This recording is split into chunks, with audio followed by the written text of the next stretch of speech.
Chapter 2, Introduction. Mac T is a second-generation Chinese-Filipino minor league tycoon.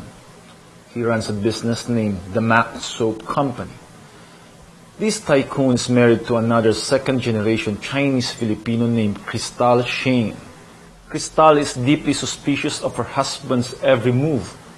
She sees herself as a victim of a lifetime of infidelities committed by her husband.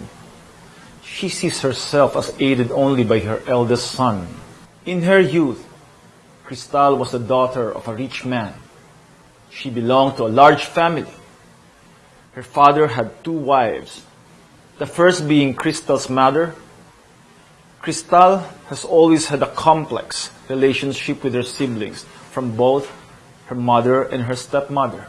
In her desire to escape from complicated life in a household of siblings from 2 different mothers, Crystal rushed into marriage. Crystal has 5 children, the oldest being her only son, Joey. This has prompted her mother-in-law to nag her son, Mac, to find a second wife to bear him more male children.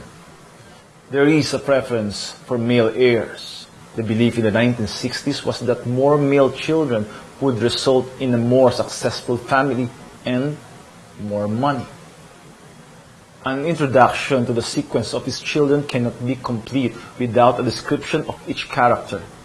They are all third-generation Chinese Filipinos who see themselves as such and are fiercely Chinois. The youngest daughter is the exception. Throughout the book, the term Chinoy is used interchangeably with Chinese Filipino. Chinoy is a term meaning Chinese Filipinos. Today, they may be Chinese in race, but Filipinos in culture. The first generation is a Chinese born in China who migrated to the Philippines. The second generation is a Chinese born in the Philippines. The third generation is the Chinese grandchildren of the Chinese born in China. The youngest daughter, Samantha, has chosen to immigrate to Canada to be away from the claws of her controlling parents. She also sees Canada as a classier and more sophisticated country. She silently detests her own parents for being lower-class Chinois who have made it rich through dirty business deals. She wishes to wash this dirt off her hands by being away from them. This was an impossible dream that she has had ever since she was 6 years old. She feels that she has been the neglected member of the family. Samantha was born at a time when her father was struggling to build a business. She cannot forgive her parents for having left her in the nursery from the time she was born till the time she was able to walk. Samantha is as cold as ice. She has no conscience. She has no loyalty to anyone. She will do anything to get what she wants. The entire family is manipulative. However, this youngest daughter is more manipulative than the whole family put together. She is the cold, ruthless bitch who wants the best of both worlds. She wants her father's dirty money, but not her family's crude, uneducated upbringing. Her silent ambition is to use her father's money to wash out her crude upbringing in the Philippines. How she wished her father's soap could wash out her poor upbringing. She also loves her Canadian high society life. At 19, she begged her father to send her to Canada to study. Mac T's heart melted. She got her wish despite her mother's fierce protests. She always knew how to manipulate her father to yield to her caprices. After graduation, Samantha T got a job in Canada and saw herself as a respectable lady of class simply by being Canadian. She would adamantly identify herself as Canadian. She is proud that she now speaks with a Canadian accent, a forced Canadian accent though, with undertones of Chinese Filipino twang, which she desperately seeks to lose. Sadly, Canadians can always detect someone who is not truly one of their own Canadians do not truly welcome this type of foreigner. They see this type of new, rich Chinese Filipinos as immigrants who force themselves into the old, rich Canadian elite. 50-year-old Joey T has returned to the Philippines after a failed business venture in Canada.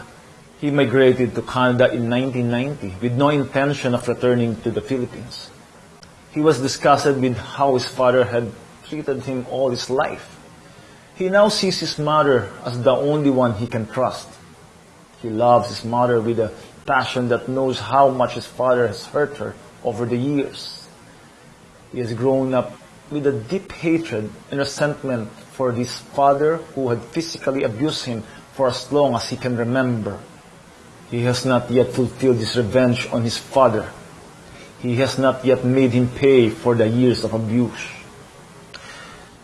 The second daughter, Louisa T, has married a first-generation Chinese Filipino by the name of Joe, who now runs the day-to-day operations of Mac Soap Company. Their share of the family business is now 30%, but they are aggressively pursuing a larger share of the business. The third daughter, Miranda T, has married a third-generation Chinese Filipino named Monty Tang. He runs the day-to-day operations of a conglomerate. His father is a major league Chinese Filipino tycoon, Osborne Tang, who owns an empire of businesses under the name Tang West Industries. The fourth and youngest daughter, Samantha, as mentioned earlier, has migrated to Canada and married a first-generation Mongolian-Canadian engineer named Perry Koo. She has manipulated her father into buying a Canadian mansion in the luxurious district of North Vancouver. She wants to be seen with the posh crowd. Samantha is often flashed back to what Max scoffed at her when she was still in the Philippines.